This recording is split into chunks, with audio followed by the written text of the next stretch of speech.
Bom dia, Márcia, seja muito bem-vinda ao CEAF. É um prazer enorme tê-la aqui. Fiquei muito feliz com o convite que eu recebi da Marta e poder trazer uma convidada.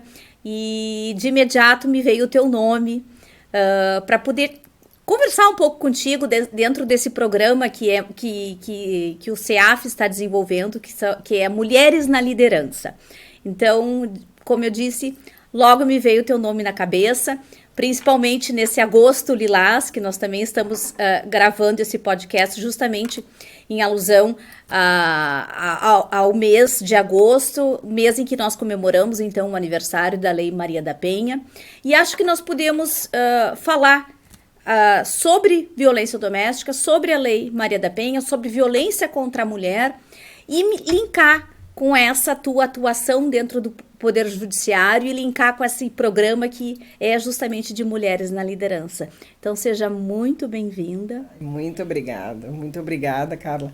Eu fiquei muito honrada, sinceramente honrada, com essa possibilidade, com o convite da Marta, porque uma coisa é estarmos na casa da gente, né, no Poder Judiciário, outra coisa é termos a honra de participarmos de uma atividade no Ministério Público.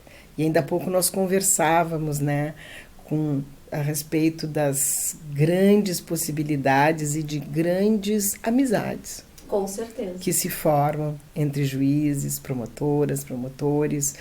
Nós temos a nítida certeza e o nítido limite, que o processo nos impõe, que a sala de audiência nos impõe, mas não há como nós não admirarmos, e não realmente querermos muito bem profissionais que passam muito tempo do nosso dia. Com certeza. Ao nosso lado. Nada como ter um ambiente agradável, que os profissionais saibam trabalhar em harmonia, cada um cumprindo o seu papel, mas trabalhando em harmonia.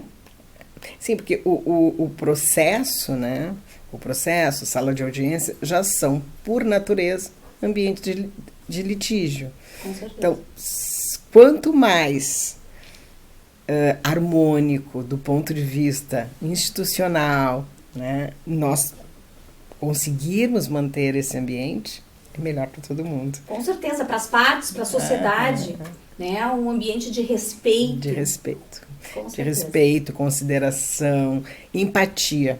Saber que não somos nós só que temos problemas, que todo mundo que está ali tem problemas das mais variadas ordens, problemas profissionais, problemas pessoais, isso é bem importante. E que não somos melhores do que ninguém, na verdade.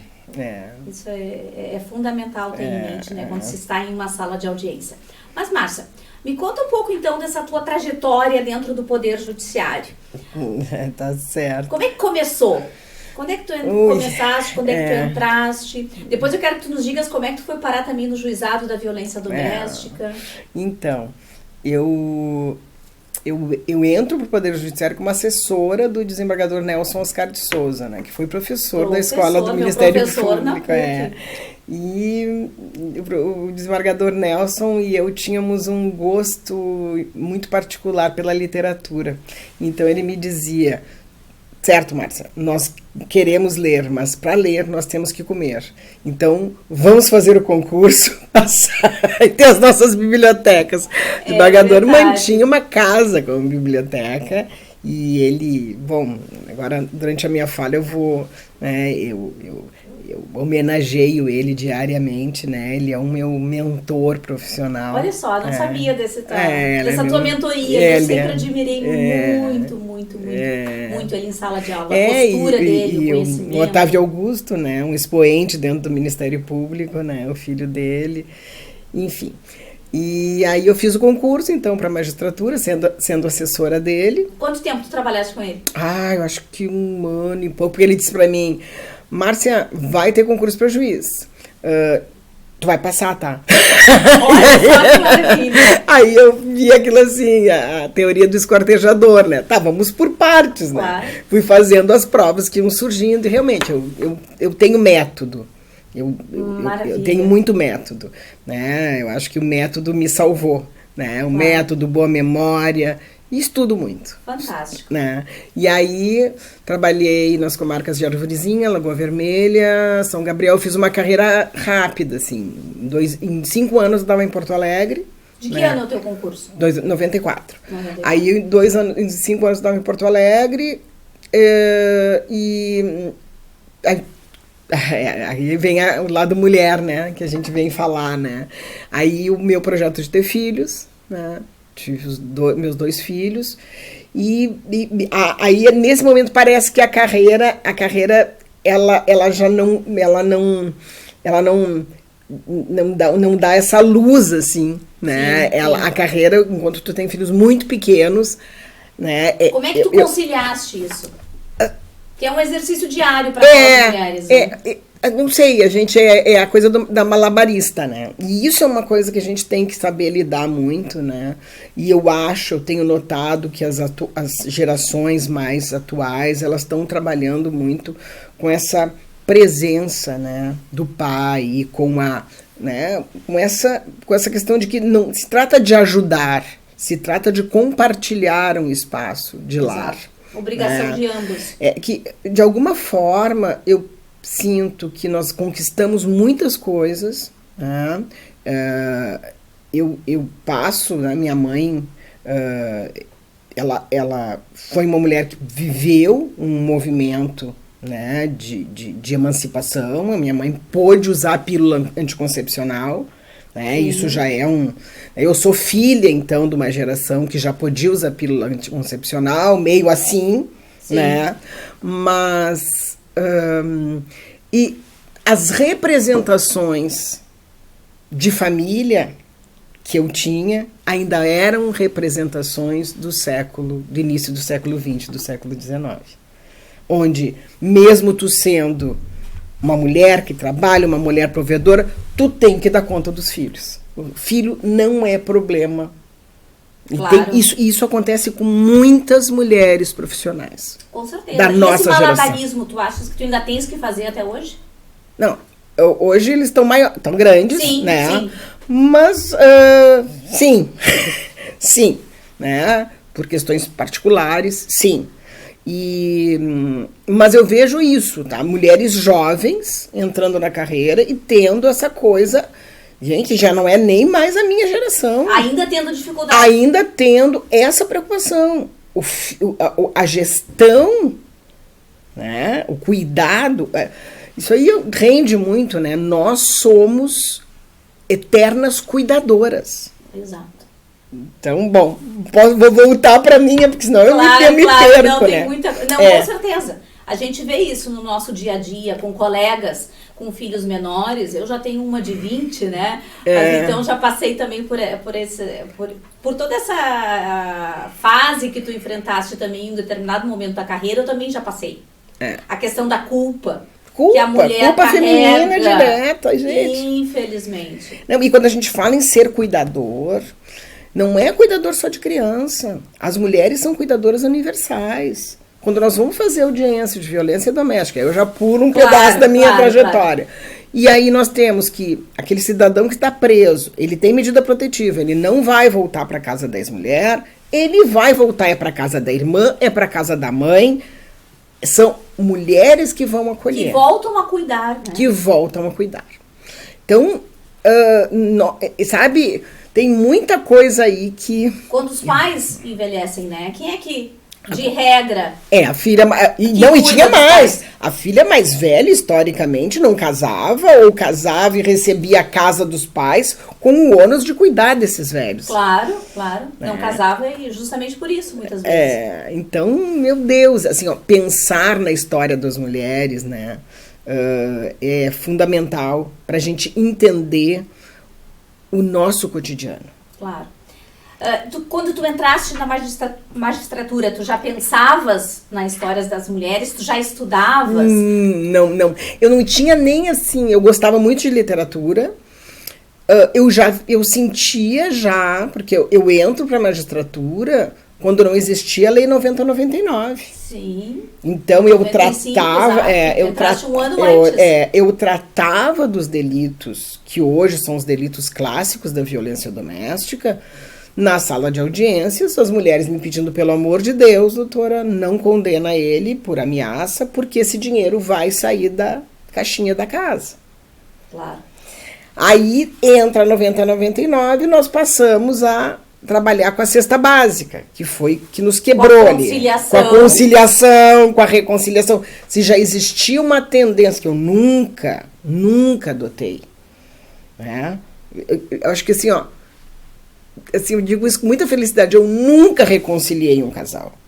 Porque isso aí é uma tarefa muito importante e eu não quero me meter nisso. O máximo que eu faço quando chegam à audiência e me dizem, voltamos, eu digo, ótimo, vocês é que sabem. Exato. Mas te lembra? Claro. Que a gente tinha que passar por aquela audiência de reconciliação. Exatamente. Lembro. E separar judicialmente era só depois de 2 anos. Ainda mais isso. Sabe? Então era uma coisa assim, E nós temos que cuidar muito com as ondas conservadoras. Ao mesmo tempo que a gente está numa onda de evolução e de conquistas... Eu ia te perguntar justamente isso. O quanto nós já evoluímos? Legislativamente a gente evolui horrores, né, cara? Assim,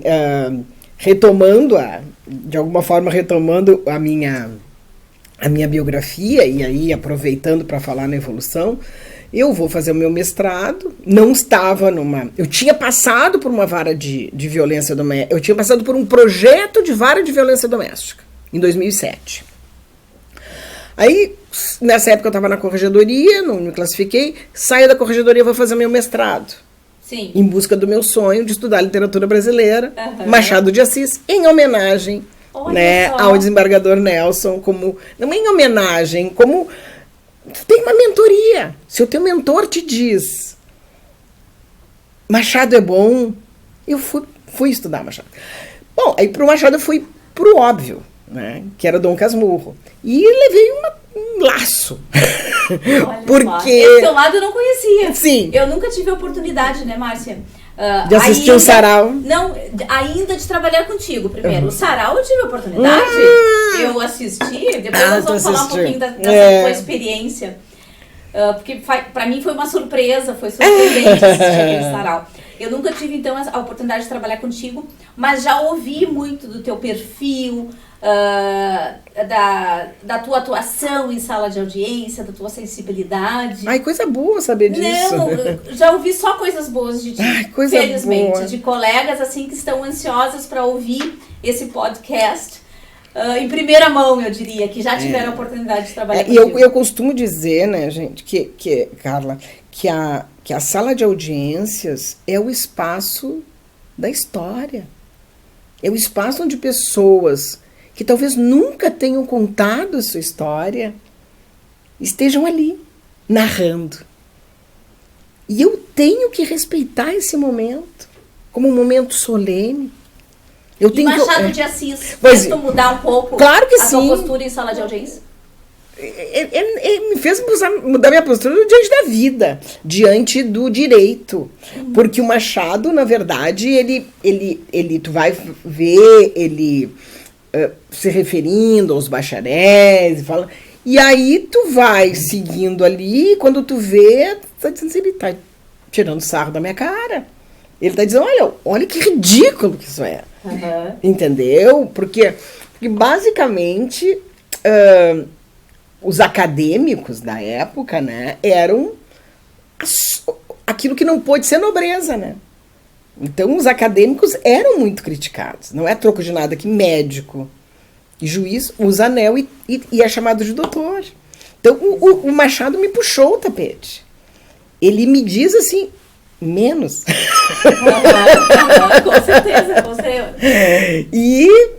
E aí nós vamos afunilando, eu vou estudar relações conjugais, vou estudar mais propriamente, então, a acusação de adultério, né? E aí concluo que, na verdade, e a pergunta, né, de sempre, Capitu traiu ou não traiu? Não é. Não é esse o nó. O nó é quem é o narrador. Então, Dom Casmurro fala muito de direito. Fala muito de porque Dom Casmurro era bacharel em direito. Uhum. Então, ele constrói um libelo, mas ela nunca se defende. Então, assim, ó, para quem quer olhar com essa perspectiva o livro, e eu passei a olhar, sinceramente, com essa perspectiva depois que eu te assisti, depois do sarau. Somente depois do sarau que eu consegui olhar de forma diferente. E foi muito legal, porque a gente fez uma apresentação, assim, maravilhosa a apresentação. Nós vamos pro 8º sarau. Agora nós vamos estar no Festival Internacional de Literatura de Gramado, Sim. em setembro, a 8ª apresentação do sarau. E a primeira vez foi assim, foi na Feira do Livro. Eu digo, olha, eu acho que eu consigo falar sobre relações abusivas em Dom Casmurro. E aí foi. E antes disso, tu chegasse a estudar toda essa parte da evolução dos direitos das mulheres, feminismo? Não, porque não cabia. Ele não era o meu recorte. Não era o meu recorte. Aí eu tinha e tenho comigo até hoje muito essa noção do tanto de história que guardam os processos. Né? E do tanto da história das mulheres. Então, a minha tendência foi ir para a história para fazer o meu círculo. Então, eu faço meu bacharelado em Direito, mestrado em Literatura Brasileira e agora o doutorado em História, para tentar construir alguma coisa, linkando, né, e escrevendo alguma coisa a partir de processos judiciais. E aí eu pretendo trabalhar com discursos femininos a respeito de ameaça. Olha quando só. Porque não basta que o crime existe, as mulheres têm que.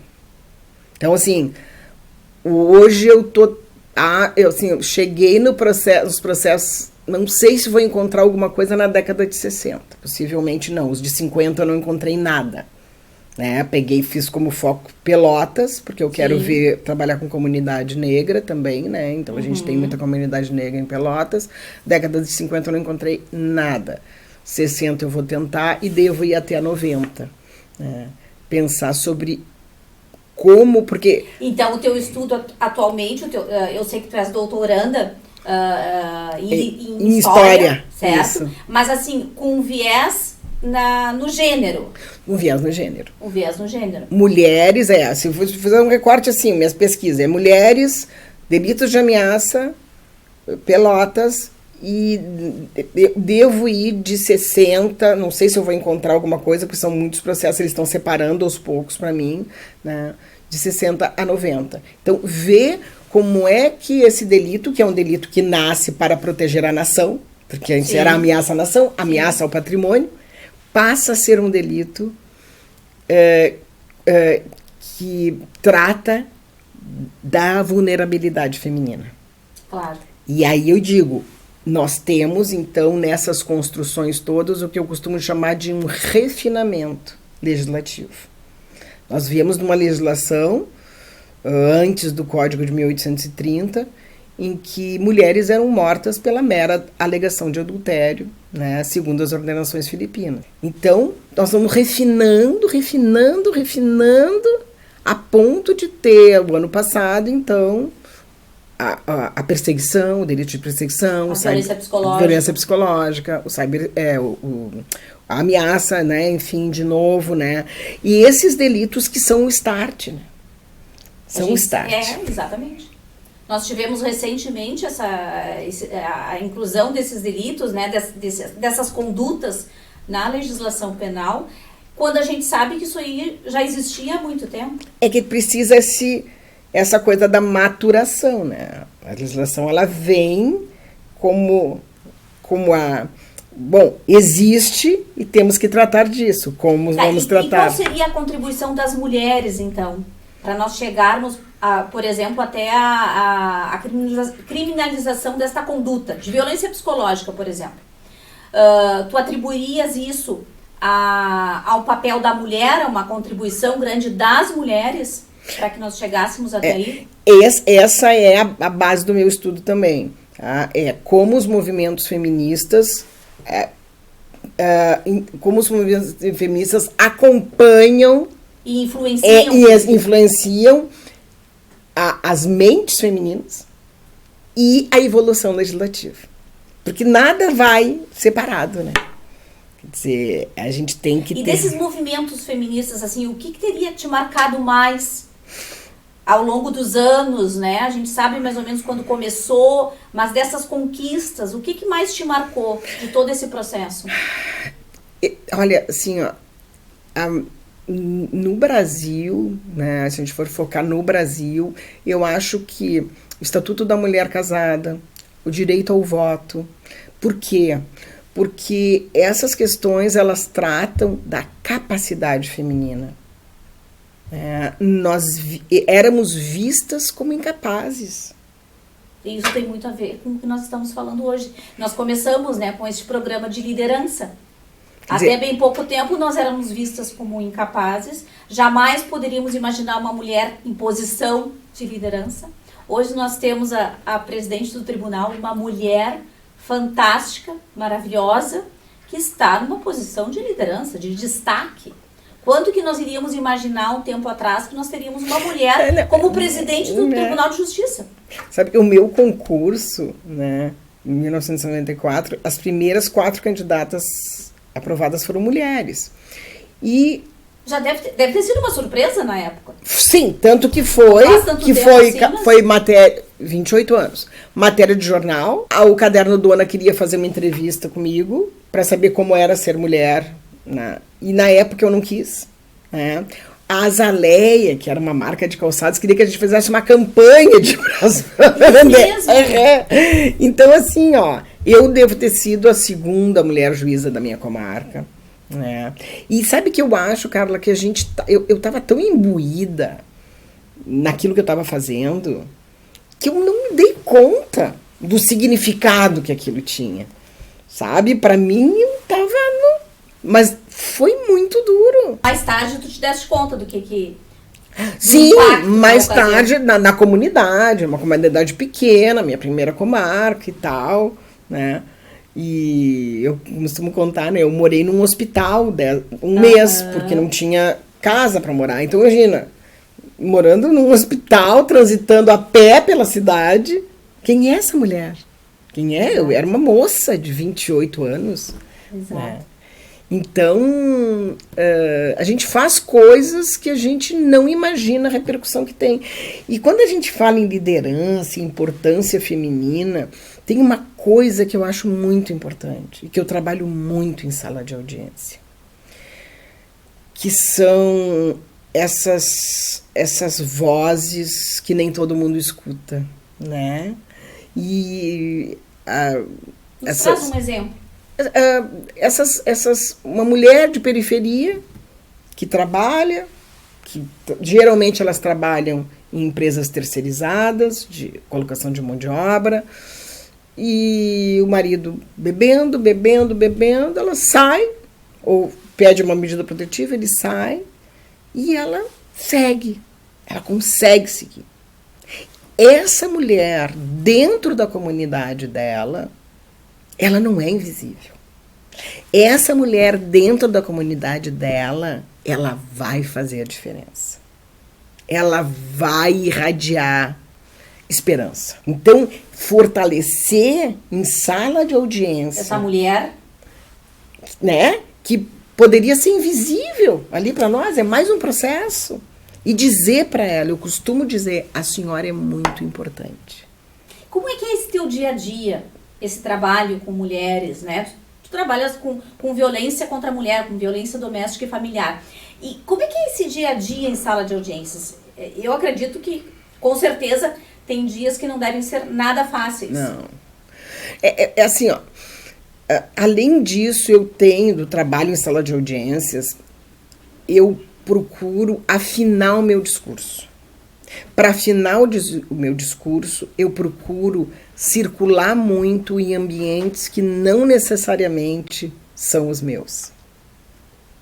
Então, isso me dá uma perspectiva. No Foro da Tristeza, a gente fez uma oficina de artesanato só para as mulheres terceirizadas. E ali eu ficava 1 hora e pouco ouvindo elas. E quanto a gente não aprende ouvindo as pessoas, né? Eu tenho uma atividade muito legal nos quilombos de Viamão. Faço artesanato com elas, sempre que... Agora tá difícil, mas a gente faz junto, faz festas... Como é que concilia tudo isso, Márcia? Final de semana, a gente vai dando um jeito.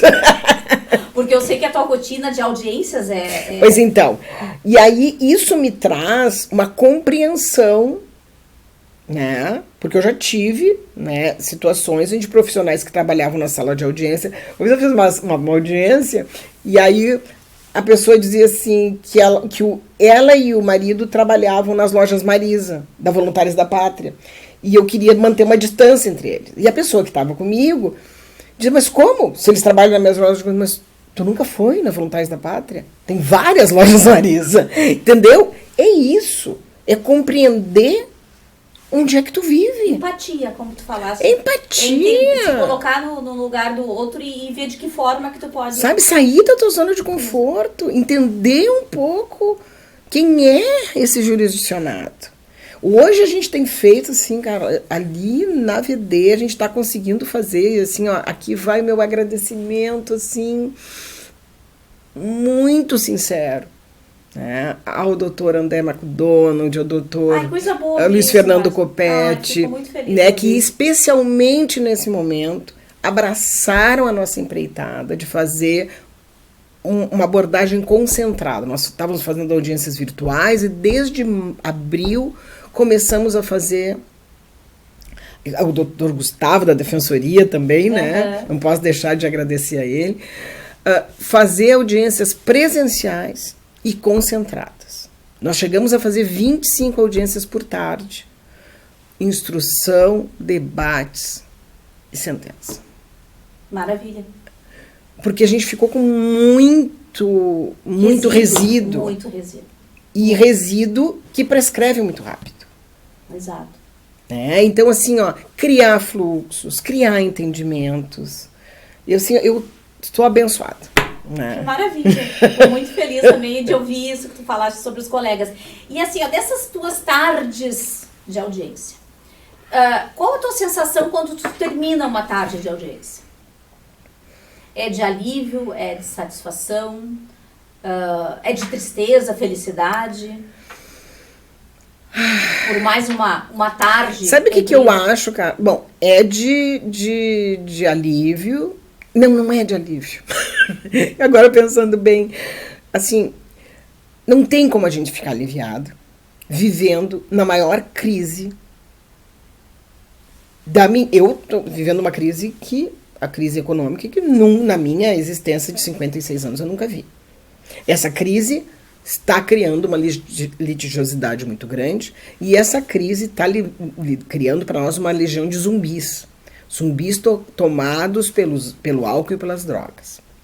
Então, é assustador. Isso é diário? É diário. Álcool e droga, diário. E nós vamos ter... Aí tu tá falando de periferia? Não só. Por quê? Porque pessoas que tinham um bom padrão de vida, com a pandemia, com a crise, perderam, né, as suas conquistas e... o chamado, né, da droga, o alento, enfim, que se busca. E tu linkarias o aumento da violência contra a mulher a estes fatores? Com certeza, pode ser um link. Sim. Durante a pandemia a gente atendeu um caso que foi para mim o mais emblemático. Ele trabalhava, ela não trabalhava porque ela tinha uma filha com necessidades especiais, eu acho. Não lembro se uma ou duas, porque às vezes quando vem a desgraça ela não... E com a pandemia ele não conseguiu mais trabalho nenhum. E ela passa então a trabalhar num hospital, bem no foco da pandemia, passa a trabalhar como terceirizada, como, né, fazer a limpeza e tal. Ela trabalhava todas as noites, todas as manhãs, quando ela chegava em casa, ela apanhava. E aí ele foi preso, aí quando ele é ouvido, ele me diz, doutora, eu não suportei o fato dela sustentar a família. Então, assim, ó, entendeu? É isso. Quer dizer, tu tá na, sabe? É uma mentalidade do século XIX, sei eu, XVIII. E a tua reação, qual foi? Quando tu ouve esse tipo de... Foi trabalhar com isso, né? Por isso que uma das coisas que eu sustento é isso. Para trabalhar com violência doméstica, nós temos que pensar em masculinidades também. Eu ia te perguntar. Masculinidades. Existe uma pressão muito grande em cima dos homens que tem que ser provedores, que tem que ser, sabe? Que tem que dar certo, que tem que... Só um pouquinho. O que mais nós podemos fazer, então? Além de trabalhar com homens, além de melhorar a nossa atuação com esse trabalho, no enfrentamento da violência doméstica, o que tu acha que ainda está faltando? Por que nós ainda temos tanta violência contra a mulher? Tantos processos? Ai, Carla, tem muita coisa. Assim, o trabalho em rede? Acho que o trabalho em rede é fundamental, né? O Comitê Em Frente Mulher, né? Do qual a gente participa, né? Com muita honra. Trabalhar em rede é muito importante. Trabalhar na formação de jovens, né? E assim, trabalhar de uma forma não antagônica, de uma forma amorosa. Né? Porque o fato de eu ser juíza da violência, nós temos assim, na nossa sala de audiência, nós temos lenço de papel, né, pro choro. E o lenço de papel tá ali. Então, às vezes os homens, os réus sentam ali, eles vão... Os homens, eu digo, chora. Aí desaba. Eu digo, usa.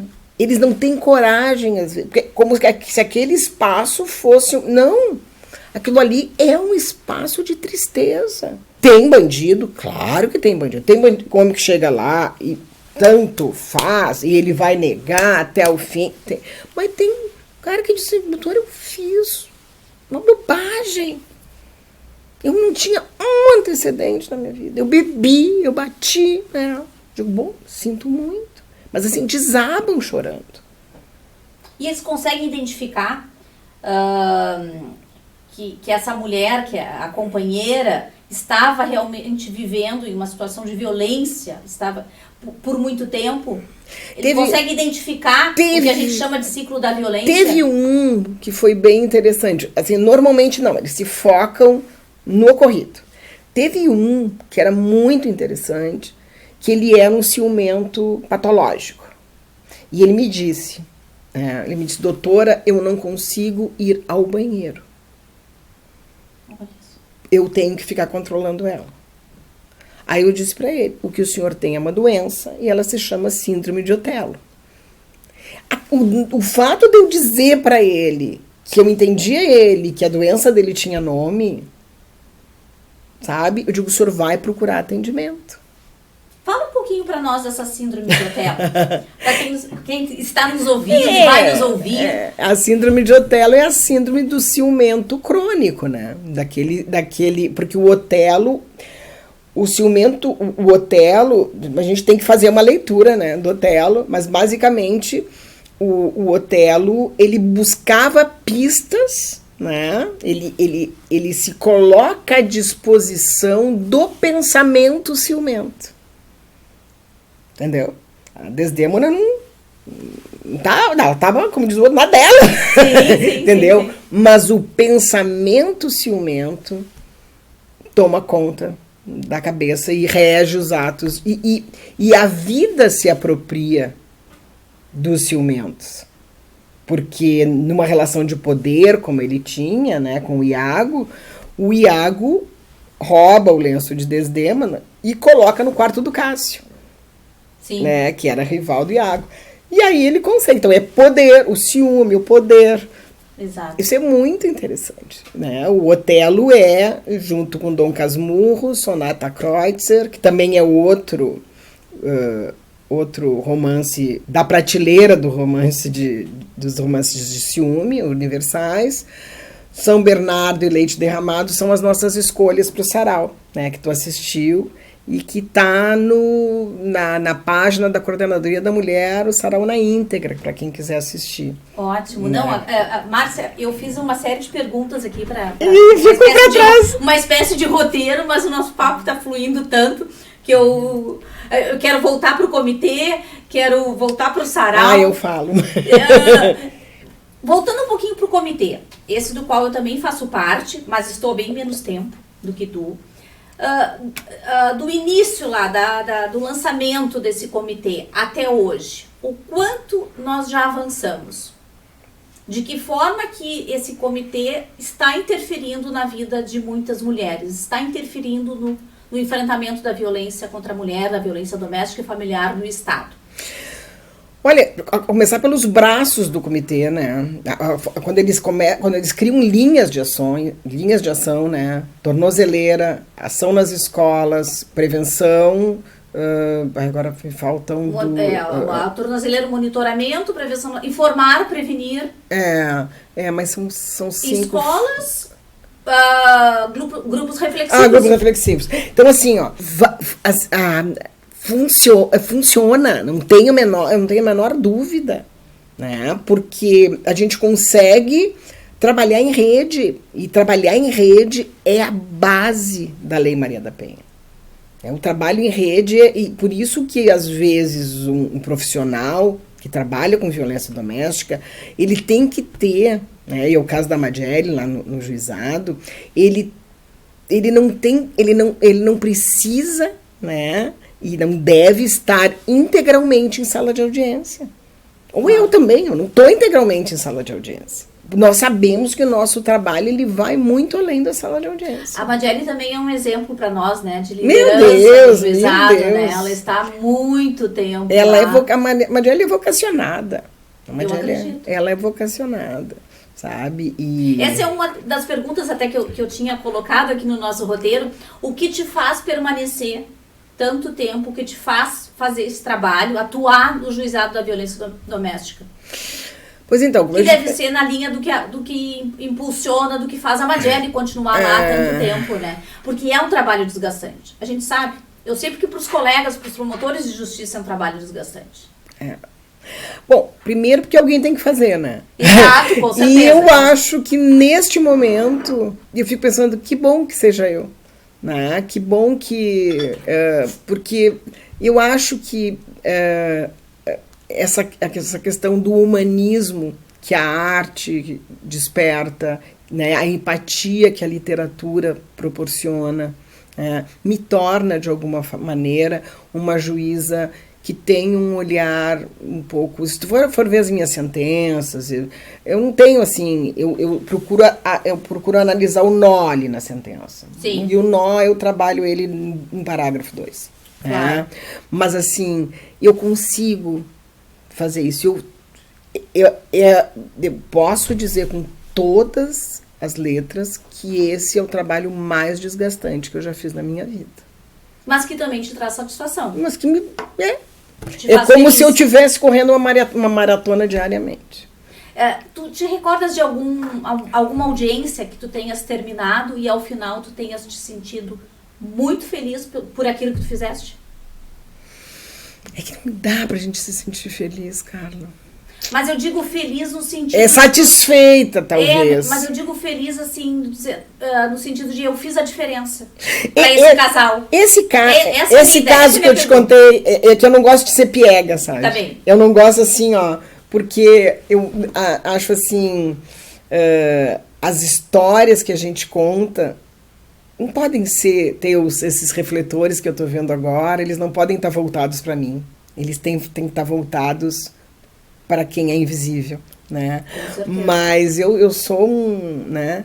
As histórias das pessoas são muito mais importantes. Mas nesse caso específico desse rapaz da síndrome de Otelo, foi muito significativo. Eu digo, gente, aquela sequência daria um filme, porque ele fala isso para mim, eu digo isso, e aí eu saio a pé do fórum para ele ir na Júris, né? Ali na Júris para uma reunião, e tem uma pracinha ali naquele fórum antigo, né? No fórum antigo não.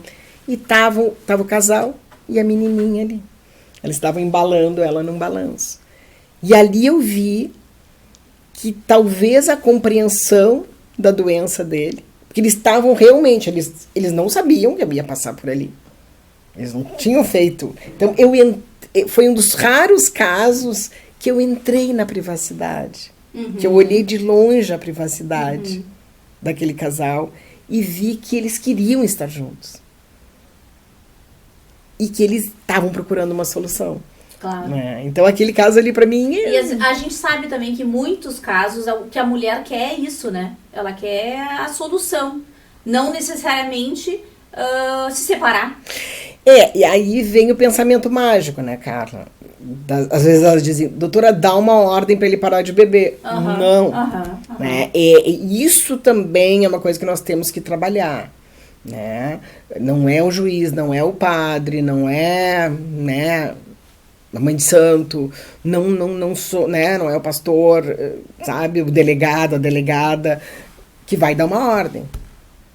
Esse processo é um processo interno que os casais têm que ter, né, e enfim. Me diz uma coisa, em termos de relacionamento, agora que tu estás falando, né, o que os casais têm que ter, e em termos de construção dos nossos direitos. Já avançamos muito, ainda precisamos avançar? Muitos desafios? Como é que tu enxerga isso, esse momento atual em que nós estamos vivendo? E como é que tu colocarias também essa conquista? Porque a Lei Maria da Penha, no ordenamento brasileiro, foi uma conquista. Como é que tu... Não, a Lei Maria da Penha é um divisor de águas, né? É um divisor de águas e ela vem depois de muito sofrimento, né? As primeiras delegacias da mulher são de 89, 88, e a Maria da Penha vai vir só em 2006, né? Exato. Então ela 16 anos agora, 17. Né? Porque a gente tinha então uma... Né? Então a Lei da Maria da Penha, ela vem, bom, toda uma... Né? Inclusive a questão internacional, né? E acho que, como eu digo, eu acho que legislativamente nós temos um refinamento e instrumentos legais primorosos na área da violência doméstica. No civil eu não posso, né? Eu não tenho como me manifestar porque não é a minha área de atuação, eu estaria... Sim. Agora, nós precisamos ter estrutura. Por exemplo, né, o maior exemplo que a gente debate sempre, né, Carla? A questão da violência psicológica. Não adianta a gente ter ali a previsão do delito de violência psicológica se nós não tivermos possibilidade de que as denúncias venham aparelhadas com laudo. Por quê? Porque senão é como tu ter uma violência física sem o auto de exame de corpo de delito. Até a gente está tentando, em casos mais graves, fazer com aquilo que a gente pode. Sim. Outro detalhe que a gente tem que chamar atenção... Mas tu achas que mesmo para violência psicológica, porque o que eu tenho ouvido e tenho também estudado é que na hipótese de violência doméstica, o laudo não seria necessário. Claro que aqui nós vamos entrar numa discussão que não é objeto do nosso programa, mas eu tenho ouvido isso também. Que para a violência psicológica não haveria necessidade de um laudo, que haveria necessidade mais para quando houvesse um dano psíquico mesmo, que aí sim nós precisaríamos de uma perícia. Olha, sinceramente, Carla, eu acho assim, ó, que a gente tem que trazer dados importantes para essas denúncias. Claro, não, concordo plenamente. Dados importantes, né? Por quê? Porque muitas vezes já me aconteceu, inclusive, de eu ter a denúncia, a vítima não mais foi encontrada, e aí eu não tenho nada. Entendi. E essa é uma questão, né? A desistência das vítimas ao longo do processo, a questão da vítima chegar em sala de audiência e dizer que não foi nada. Então, tudo isso a gente ainda está passando, né? E aí se usa muito a questão do ciclo da violência, e eu costumo dizer, e aí seria uma questão psicológica, né? O ciclo da violência, ele abusa, ele fere, ele pede desculpas, ela volta. Tá, mas isso reduz o quadro a um aspecto psicológico. Não, vai muito além disso. A questão é histórica, é social, tem toda uma pressão para que essa mulher fique nesse casamento, fique nessa união. E muitas vezes ela fica porque ela também não sabe o que vai fazer. Muitas vezes ela não tem uma profissão, não sabe o que fazer com os filhos. Carla, sim, e também tem casos que mesmo tendo, fica. Essa é uma experiência de sala de audiência mesmo. Não, e aí quando tu vê que até nesses casos fica, então a coisa vai muito além. vai muito além. E digo mais, às vezes para uma mulher simples, trabalhadora de periferia, é mais fácil sair do relacionamento do que para alguém que tem um patrimônio a dividir. É verdade. Com certeza. Sabe? E então, assim, ó, as conquistas que nós temos que... Eu fico pensando isso. As conquistas que precisam ser feitas são conquistas sociais. São conquistas individuais das mulheres. É? E até onde tu acha que essa tua liderança, essa tua posição de liderança, esse teu trabalho na violência doméstica, no juizado, pode auxiliar nessas conquistas? Eu tenho que acreditar. Eu acho que tem que auxilia. Se eu não acreditar que auxilia, é assim, o que eu mais acredito. Sabe? Eu tanto acredito que eu te convidei. Pensei em ti quando a Marta me pediu, então, para pensar numa mulher que eu pudesse conversar, trocar ideias. Eu pensei em ti justamente porque eu acredito no nosso trabalho. Eu acho que nós temos que acreditar, com certeza. Não, a gente faz, sim. Agora eu não tenho exemplo, mas sim, a gente faz diferença. E de fora, né, eu vejo assim o teu trabalho dentro do comitê, as pessoas te veem como uma líder ali dentro. Elas querem te ouvir. Elas querem saber qual é a opinião da doutora Márcia. E isso é muito bacana, é gratificante também para mim ouvir isso. De ver uma mulher, uma posição de liderança dentro do comitê. Isso me deixa muito feliz. Somos, né, Carla? Então, isso me deixa muito feliz. E a gente, quando a gente se dá conta, a gente tá nessa, né, a gente tem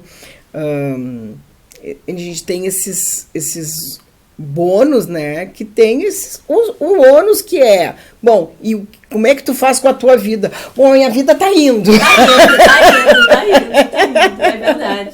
Eu às vezes tenho essa sensação, principalmente agora neste mês, né, Márcia? No mês de agosto é um mês onde a gente tem tem iniciativas, né, palestras, a gente acaba se envolvendo ainda mais, né? Porque a gente tem o trabalho igual, mas também tem esses momentos de celebrar também, mas a Lei Maria da Penha, né, de celebrar essa conquista, mas também de debater e ver até o que nós ainda precisamos fazer para avançar, para melhorar.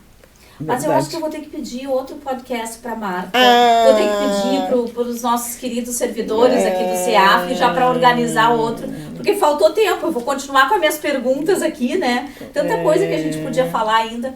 Mas eu agradeço sobre muito. A tua história de vida, sobre todo esse estudo, esse teu interesse, né, pela história, pelos saraus. Ainda faltou tempo pra gente falar de saraus. Se vocês puderem colocar, por favor, o link no podcast do Respeito às Gurias, que foi aquele nosso projeto, gente, que tem tudo a ver com comunicação, que foi um projeto que a gente fez durante a pandemia.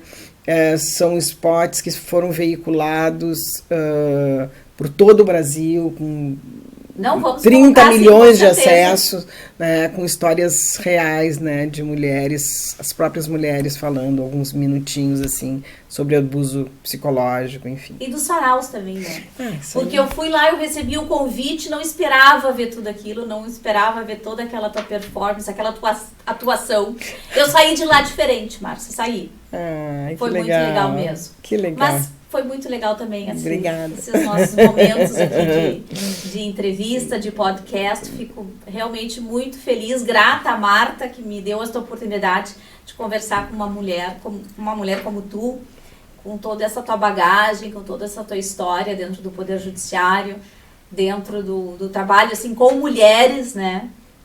Então, estou muito satisfeita mesmo, muito feliz. Saio diferente também hoje. Também. Eu também. Saio muito feliz. Vou ter que digerir tantas coisas boas ao longo do final de semana. É verdade. Muito obrigada. Que a gente possa ter outro. Então, mas o agradecimento é todo nosso, é do Ministério Público, é do CEAF. Agradeço também em nome dos servidores, dos nossos servidores, em nome da Marta. Mas muito obrigada mesmo, um abraço muito apertado. Obrigada mesmo. Obrigada a vocês. Obrigada a vocês. Tá certo. Obrigada.